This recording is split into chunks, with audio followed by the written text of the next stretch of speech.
what's that W really represent? What does it mean? What does it mean? Is it just a win in the regular season, or is it a lot more than that? Let me kind of give you guys my definition of what I walked away with on Saturday night. What I walked away with on Saturday night is it wasn't just a regular win. And I'm not trying to be overly dramatic here. I'm just kind of giving you guys my opinion of, what the win specifically, how I kind of viewed it. For me, it means the Lakers have a real chance of being a threat in the Western Conference. That's what Saturday night meant to me. Okay. It also means that the Lakers finally beat a team and beat them handily that has absolutely owned them for the last 2 years. And I think gives Laker fans out there this glimmer of hope. It's like, wait a minute. Okay, so what does that mean? What does that mean if they play Denver in the playoffs? Well, really what it means is whatever the past was, don't pay attention to the past, because the team is not the exact same team as it's been over the last few years. So as dominant as Denver has been, this is the first time Denver played the Lakers with this team. It's the first time the Nuggets played the Lakers with Luka Doncic on the team. I'll tell you what else Saturday night at least meant to me. It meant Luka can be the best player on this team right now, hands down, no questions asked, and it doesn't really disrupt what the team's vision is or what their goals can be. It means LeBron can be as dangerous off the ball as he can be on the ball. Saturday night's win, I think, meant a lot of things for me. Now, I'm also going to put things in perspective, and I will obviously mention that it was just one win in the regular season, and really at the end of the day, if they come back and lose a couple of games over this next week, then how much power does that game really have? Obviously, I think that's a little bit different of a conversation, but I think Saturday night's win, if I list out all the things I walked away from the game saying to myself when I'm sitting there on Saturday night or on Sunday, I think the way I just listed it down, it means the Lakers have a chance to be a real threat in the West. It means the Lakers versus the Denver Nuggets is not how it's been over the last couple of years. It means Luka can be the best player on the team right now, and it means LeBron can be just as good off the ball as he can be on the ball. Those were some of the things that I walked away with. Now, it is just one game. So, like I said, I think there's a part of me that says you're still going to obviously have to wait to see what exactly this team is. I think you're going to need a sample size. You probably need about 15 games total together to see what this squad is, to have a better idea. And I think the schedule that's going to be coming up is going to be phenomenal, so we can all see it together. And we could see this team when they take on the Dallas Mavericks tomorrow. I mean, that one not as much, but let's see what they are against Minnesota. Let's see what they are when they get Boston again. This time it's going to be on the road. When they get Knicks for another game, 2 games against the Clippers. Let's see what they are versus some upper echelon teams in the Western Conference, some upper echelon teams in the Eastern Conference. I don't want to, overreact too much, but it's really, really difficult to pretend like Saturday night was not a big deal. It felt like a big deal. And I think it was a big deal. So I think however, Laker fans are feeling today, however they felt maybe a couple days ago when Lakers lost to Utah, and then they followed that up with a loss against Charlotte, and Luka Doncic really wasn't aggressive at all. And you're kind of saying to yourself, and people were starting to get on him as well, but you're saying to yourself, you're like, damn, is this guy that out of shape? Is this guy still shell-shocked that he got traded from the Dallas Mavericks? And, we're just getting a certain version of Luka Doncic. Well, when's he going to take over the team? Like, this is Luka. This is supposed to be one of the top 5 players in the league. There's a reason why the internet got shook when he got traded to the Lakers. There's a reason why we believed all these things and the hype that was there. Luka, where are you at? And then Saturday, I think a lot of questions that you had got answered, and there's still going to be a ton more questions.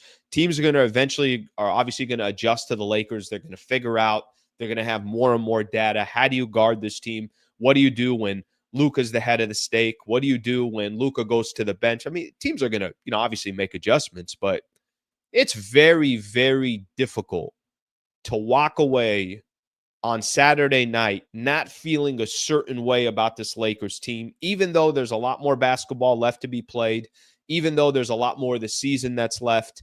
But to just pretend like that was one game, I have a very difficult time doing that. I'm trying not to overreact, but it's also a little bit difficult not to overreact.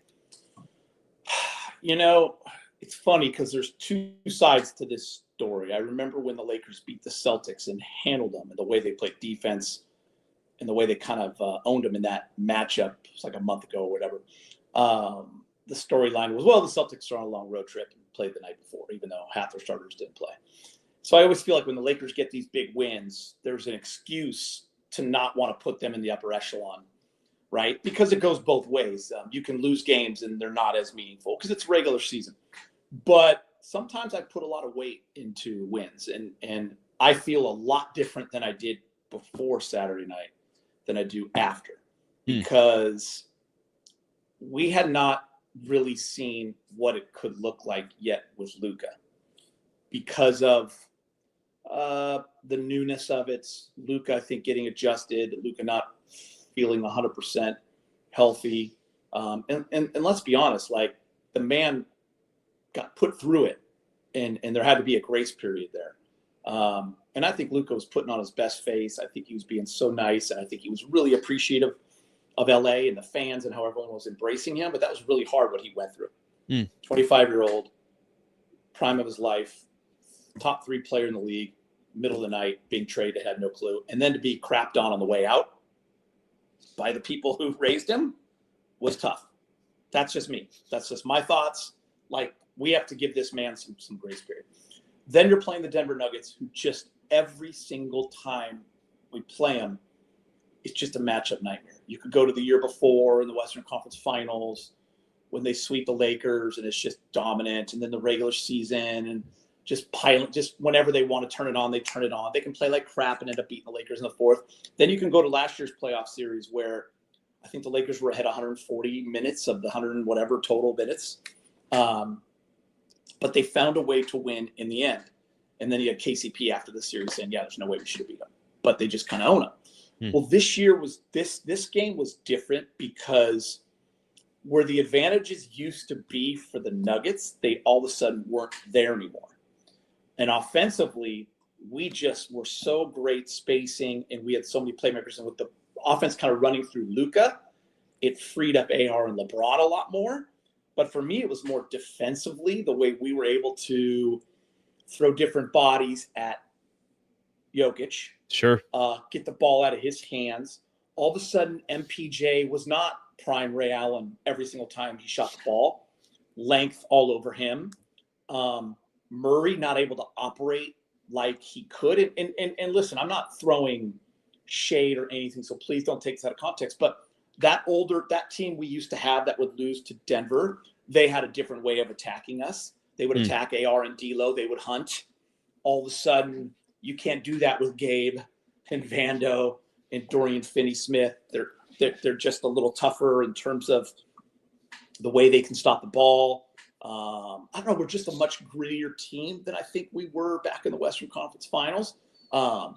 Give a lot of props to Rui, who has really bought into this role of being a bigger body, being physical and rebounding. And maybe you don't score, maybe you do. When he adds the scoring, it's an extra plus on top. But the way we kicked their ass at their place just felt like, man, I know it's only late February. I know it doesn't mean anything come playoff time, but it did to me. And it meant that the Lakers are there. They are a top 4 team in the West. They are a top 5 team in the West. They are above the line. They're going to stay above the line. And they are a team that can contend, and they can beat you.